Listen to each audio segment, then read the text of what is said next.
Howdy folks! I have an acquaintance that I'm always amazed with. Unfortunately he moved out of the area, but wherever he ends up he does a complete natural history of his property. And I'm not talking about just a quick lookabout. He does a complete plant inventory. He and his wife are avid birders, so they do a complete study of the birds that are both residents and migrating, and basically anything to do with the ecology. But anyways, one of the things he was looking at here recently was some rocks, and basically he's found a lot of white material that he thought was quartz, and then he thought maybe it's actually feldspar. And he forwarded some pictures, and I'm kind of leery always of trying to make any judgment on a picture. So I said, go ahead and send me some samples here, and I'll take a look at it. So I figured that'd be easy to tell the difference, if not visually, by testing. The physical properties between feldspar and quartz are really pretty close. Like the specific gravity of both are around 2.6. But one of the differences is hardness. And you look at measure hardness, there's a Mohs hardness scale. It's from 1 to 10, and there's representative minerals at each of the integer numbers to make the scale. And it goes from talc at number 1 all the way up to diamond at number 10. And actually the definition of a 6 hardness is feldspar on the scale, and the definition of a number 7 is quartz. So the two are similar, but definitely a difference. So I figure we can tell the difference between those two based on hardness. Other than that, they're both silicates. Quartz is just silicon dioxide. You know, there's a feldspar family, and the feldspars all have aluminum. They're either a potassium aluminum silicate, or a sodium aluminum silicate, or a calcium aluminum silicate, or a combination thereof. So I was thinking I should be able to put some into solution if I do a fusion. Some of the silicates are very difficult to break down, but I think I should be able to liberate the cations in there, like the aluminum and other metals, and test to see if the aluminum is there, which would make it feldspar rather than just quartz. And if that doesn't work, we can also do some optical testing too. We can do a thin section slide and look at it on the petrographic microscope if we get that far. So anyways, let's go ahead and get started on these samples. In fact, I have them right here, and it kind of looked like quartz in the picture, and now that I have them, I would really say that these are quartz, but we'll go ahead and test it, because if you watch some of my other videos, I've been surprised many times. Here are the samples that he sent me. Some are a little bit whiter than others. They're all stained with, looks like iron staining. Definitely stained on the outside of some of these that where it's not fractured. They definitely look like quartz to me.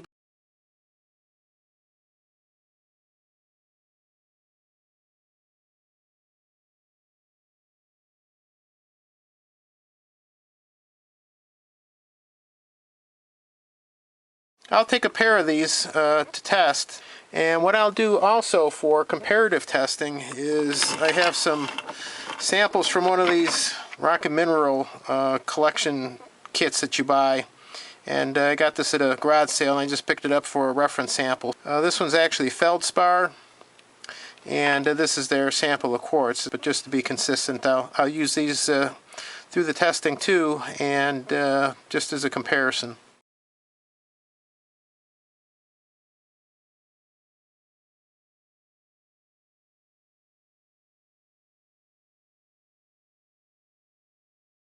Let's go ahead and check for hardness with our hardness picks.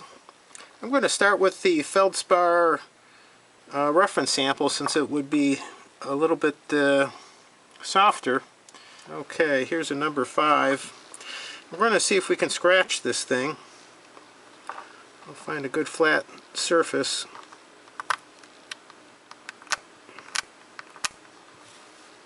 Alright, I don't think it's scratching, so let's go up to a 6. Okay. And try that. That sounds a little different.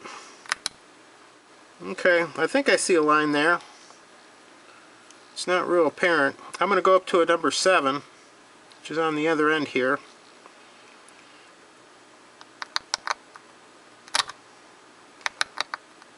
I'm going to try to show this on video through the microscope.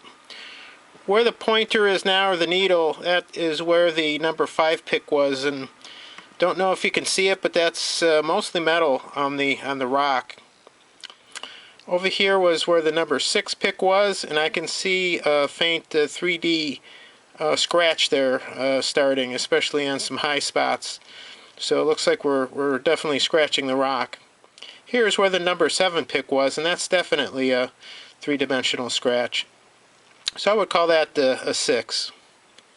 Alright, I have kind of a clear spot here, so I'm going to run through picks 6, 7, 8, and 9. One below each one, and then we'll take a look at it in the microscope. So here's 6.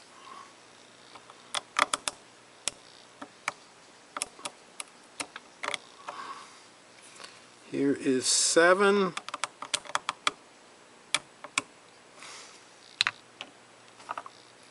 Here is 8. And this is 9. Alright, this is really hard to see on quartz. I went up to 40 power here. But that black scratch there is the number 6 hardness pick. And I don't see any real scratch other than material coming off the pick.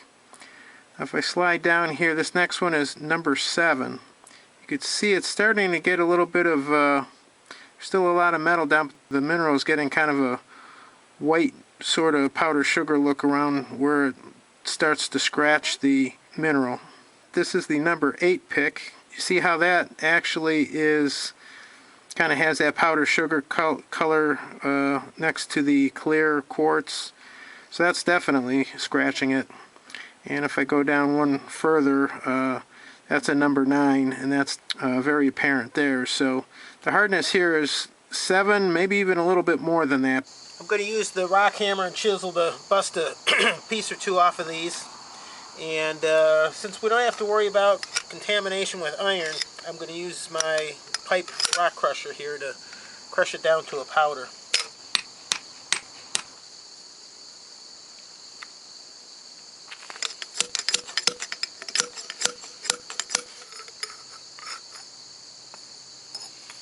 Alright, that looks pretty good. I got done with all of the rock crushing here, and these two, each one of these is one of the unknown samples. This is our reference quartz, and this is our Feldspar. Interestingly enough, all of the powders look the same. They're about the same color. Even the Feldspar one, which is kind of a reddish tinge on the rock, looks the same. So that's identical to doing a streak test when you look at the color of the powder. I think I'll take about a 1/4 gram, add equal amounts of soda and borax to do a fusion, and try to unlock any metal cations in the matrix. There's a whole bunch of different formulas, I guess, depending on what reference you use. We'll give this a try, and hopefully we can unlock aluminum in any feldspar that might be there. And I got the formula from Walter Frank's reference, Quick Assays and Mineral Identification. So now we're going to go ahead and do a fusion with the torch and get her good and hot. Alright, that's good and hot. It melted. I wasn't going to film every one of these, but this is the last one with the Feldspar. And it's definitely a lot more reactive, a lot more bubbling going on during the melt. So I thought that was kind of interesting. It was definitely a difference. I took the beads from the fusion for each of the materials, and I ground it up in a mortar and pestle, and I have it each in a tube. The first tubes are our sample rocks. The third tube is the reference quartz, and the fourth tube is the reference Feldspar. The other little note too is I did look at the Walter Frank reference, and I jumped forward to the aluminum analysis, and he actually has listed a whole different fusion, and that's using potassium oxalate and sodium hydroxide. But since I already did this, we'll give it a shot, and if it doesn't work, I'll go back and try the other fusion. I'm going to add 5 mils of hydrochloric acid to each of these tubes.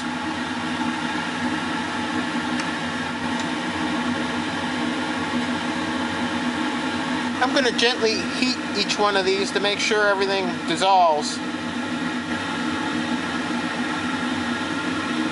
The silica will still be left behind here, and we're going to try to make sure it's separated out, but these have settled pretty well. Both the samples and the reference quartz, but the feldspar has this gelatinous material. The gel in the feldspar has settled. Now we're going to pour off the liquid. I added some water to these tubes and centrifuged them a second time because there was still quite a bit of acid material left in there. The stuff that I poured over, I got a little bit of material in with it, so I'm going to centrifuge that for a third time here. We went ahead and we got all of our material extracted from the fusions. We put acid in there and we got everything centrifuged down nice and clear. And what I did is I went ahead and I divided each of the samples in half, so I can save half, and if I make a mistake or want to try a different dilution in the aluminum testing, I still have material left over, so we'll do that. This is going to be a qualitative test, and I do have a video about the qualitative test in aluminum, so if you want to check that out, it'll probably go over more details, because I might skip some details for this video. But anyways, still being qualitative, I still want to get some idea of how much aluminum could be in here if it was feldspar. So, if you look at the molecular weight of feldspar, basically right around a little less than 10%. We'll call it 10% to make the math easy. 10% of it is aluminum, and there's different types of feldspar, so that kind of varies. So anyways, when we started this thing, I think I was talking about 1/4 of a gram, but I ended up using actually 2/10 of a gram, a little bit less. And since I split it in half, that's about the equivalent of 1/10 of a gram of the rock sample. So let's go ahead and do some math and look at a dilution and see what the concentration would be if it was feldspar. So we're starting with 0.1 grams of feldspar.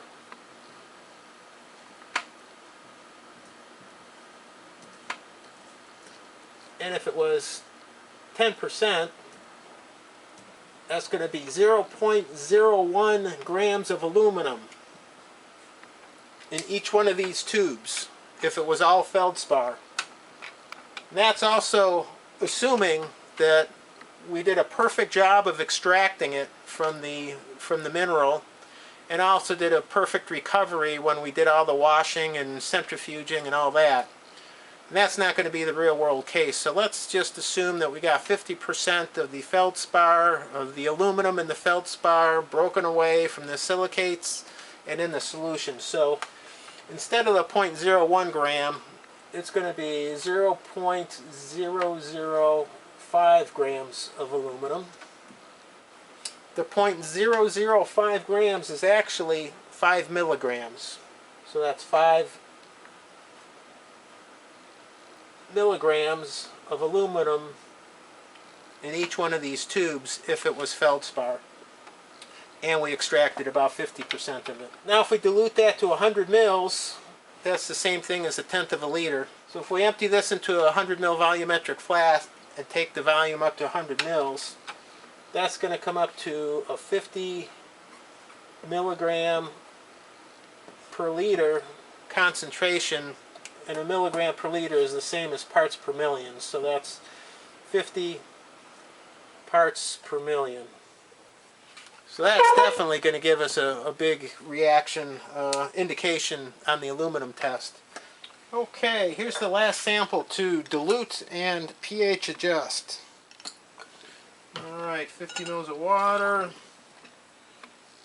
Throw in our sample. rinse out the tube a couple times, measure the pH, and start adjusting. Add that to a volumetric flask, do a quick rinse, take the volume up to 100 mils, mix, and we're done. All of our samples have been pH adjusted to about 4 and diluted to 100 mils. And this is 25 mils of that 100 in each one of these, all ready for aluminum testing. This is a Hanna Instruments detection system for their colorimeter, but we're going to use it just as a qualitative test. And there's basically 3 different packets in here. The first one is mainly ascorbic acid, and it takes care of iron interferences. The second one is actually the red aluminon dye, which is what detects the aluminum. And the last one is a bleaching powder, which you add to some of the material to so you can compare the 2 samples to see if aluminum is actually there. It'll actually bleach out some of the color that might be just from your sample. I've just finished adding the first packet. I've just finished adding the B packet, which is the aluminon reagent, which will give it the red color. I have another rack of test tubes here, and on the second row I already added, there's the bleaching reagent I already added to the bottom of the tube. So I'm going to take the material with the aluminon in it, in the sample, and put a little bit in the first tube and a little bit in the second tube that has the bleach, and we'll compare the color of the 2 to see if there's aluminum present. Here are the results. This is from the reference quartz piece that I had, and it looks like there's actually some deeper color here compared to the bleached blank. So there's some background potassium or background aluminum either in the rock itself or maybe even in the reagents. I should have checked the reagents because I'm not using high-grade analytical reagents, but that gives us at least a reference. Here is the first rock sample, and that's pretty low. There's a little bit of a color difference, but not quite as much for aluminum. And here is the second rock sample, and that's a little bit more pronounced. That has a little bit more color to it. So we're seeing a little bit of aluminum there.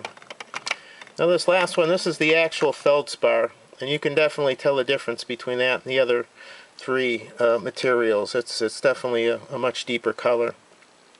So I would have to conclude that these 3 samples are similar and would be quartz, and the Feldspar definitely stands out as being something different here. So I have a couple loose ends I'm inserting into the end of this video.